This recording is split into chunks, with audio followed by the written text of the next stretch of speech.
Everyone welcome to Ramesh Reddy YouTube channel. నేను మీ రమేష్ రెడ్డి. ఎప్పటిలాగే మరో నోటిఫికేషన్తో మీ ముందుకు వచ్చాను. నోటిఫికేషన్ వివరాలు చూసుకున్నట్లయితే మనకు ఇది చాలా తక్కువ మందికి తెలిసే నోటిఫికేషన్, ఎందుకంటే ఇది ఇలాంటి నోటిఫికేషన్లు బ్లాక్ నోటిఫికేషన్స్గా ఉంటాయి. ప్రభుత్వ పర్మనెంట్ ఉద్యోగాలు, వీటికి సంబంధించి విద్యాశాఖకు సంబంధించిన జాబ్ నోటిఫికేషన్ ఇది. వీటిలో నాన్ టీచింగ్ ఉద్యోగాలు ఉన్నాయి, అందులో ఎస్పెషల్గా క్లర్క్ ఉద్యోగాలకు సంబంధించిన నోటిఫికేషన్. దీనికి సంబంధించిన పూర్తి వివరాలను ఈ వీడియోలో చూద్దాం. వీడియోని పూర్తిగా చూడండి, స్కిప్ చేయకుండా చూడండి. దాంతోపాటుగా ఇంకెవరైనా మన ఛానల్ని సబ్స్క్రైబ్ చేసుకున్నట్లయితే వెంటనే సబ్స్క్రైబ్ చేసుకోండి. ప్రతిరోజు ప్రభుత్వ ఉద్యోగాలకు సంబంధించిన సమాచారం అనేది పొందవచ్చు. చూద్దాం నోటిఫికేషన్ యొక్క పూర్తి సమాచారాన్ని.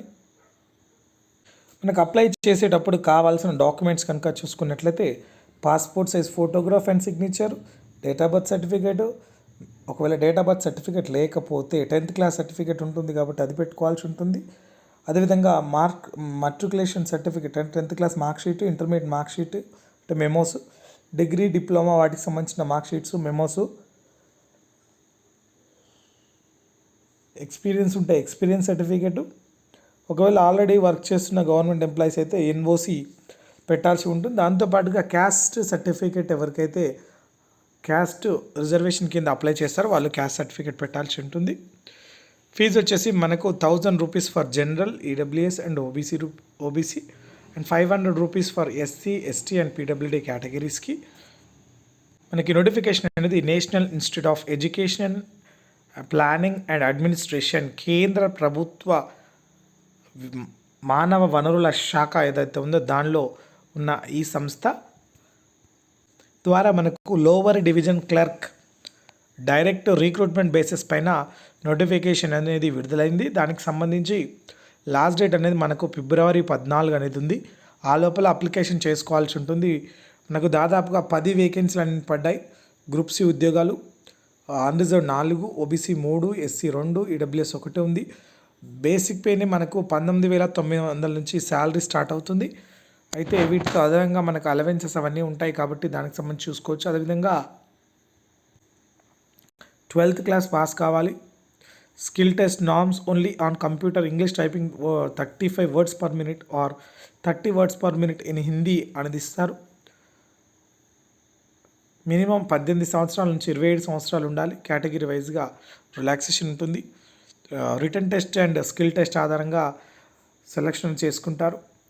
దీనికి సంబంధించి రిటర్న్ టెస్ట్కి సంబంధించి ఆబ్జెక్టివ్ టైప్ టెస్ట్, స్కిల్ టెస్ట్కి సంబంధించి టైపింగ్ టెస్ట్ ఆన్ కంప్యూటర్ అనేది క్లియర్గా మెన్షన్ చేశారు. రిటర్న్ టెస్ట్కి సంబంధించి సిలబస్ చూసుకున్నట్లయితే మనకు proficiency in computer operations 20 questions 20 marks, general intelligence and reasoning 20 questions 20 marks, general awareness 20, English language 20, quantity up to 20, మొత్తం 100 క్వశ్చన్లు 100 మార్కులకి మనకు ఉంటుంది. దీనికి సంబంధించి చూసుకోవచ్చు. అదేవిధంగా మనకు మార్చ్లో ఎగ్జామ్ ఉండే అవకాశం ఉంటుంది. అయితే ఇక్కడ నోటీస్ ఒకటి ఉంది. ఎవరైతే ఆల్రెడీ అడ్వర్టైజ్మెంట్ నెంబర్ 3/2024 ఏదైతే మనకు జూలైలో ఎంప్లాయ్మెంట్ న్యూస్లో వచ్చిందో దానికి అప్లై చేసిన వాళ్ళు దీనికి అప్లై చేయాల్సిన అవసరం అనేది లేదు. దానికి సంబంధించి చూసుకోవచ్చు. వెబ్సైట్ లింక్ అనేది నేను కింద ఇస్తాను, అప్లికేషన్కి సంబంధించిన లింక్. సో అక్కడ మనకు ఎగ్జామ్ సంబంధించిన డీటెయిల్స్, ప్రీవియస్ క్వశ్చన్ పేపర్స్ ఇవన్నీ ఉంటాయి కాబట్టి ఆన్లైన్లో అప్లికేషన్ అనేది చేసుకోవాల్సి ఉంటుంది. సో దానికి సంబంధించి లింక్ కూడా నేను కింద డిస్క్రిప్షన్లో ఇస్తాను. సో ఈ నోటిఫికేషన్లో మనకు క్లియర్గా వేకెన్సీస్కి సంబంధించి ఇచ్చారు. అదేవిధంగా అప్లికేషన్ చేసుకునేటప్పుడు మనకు ఆన్లైన్ ఫిల్లింగ్లో మన పాస్పోర్ట్ సైజ్ ఫోటోగ్రాఫ్ సిగ్నేచర్ ఉండాలి, డేట్ ఆఫ్ బర్త్ సర్టిఫికేట్ ఉండాలి. డేట్ ఆఫ్ బర్త్ సర్టిఫికేట్ లేకపోతే 10th క్లాస్ మేము పెట్టుకోవచ్చు. అదేవిధంగా మెట్రికులేషన్ సర్టిఫికేట్ అంటే 10th క్లాస్ది, intermediate certificate, degree or diploma certificate, PG certificate ఏ ఉంటే అవి దానికి సంబంధించిన డాక్యుమెంట్స్ అన్నీ పెట్టాల్సి ఉంటుంది. వీటన్నిటికి సంబంధించి మనం అప్లై చేసుకోవడానికి చివరి తేదీ వచ్చేసి మనకు ఫిబ్రవరి 14, 2025 అనేది ఉంది. కాబట్టి ఆ లోపల మనం అప్లికేషన్ చేసుకోవచ్చు. ఇంట్రెస్ట్ ఉన్న వాళ్ళందరూ కూడా అప్లికేషన్ చేసుకోవచ్చు. దానికి సంబంధించి చూసుకోవచ్చు. సో ఇది నోటిఫికేషన్ యొక్క పూర్తి సమాచారం. మీకు ఎటువంటి డౌట్స్ ఉన్నా కింద కామెంట్ సెక్షన్లో కామెంట్ చేయండి. నేను మీకు పూర్తి వివరాలు అందజేస్తాను. Thank you for watching. Please subscribe my channel and all the best.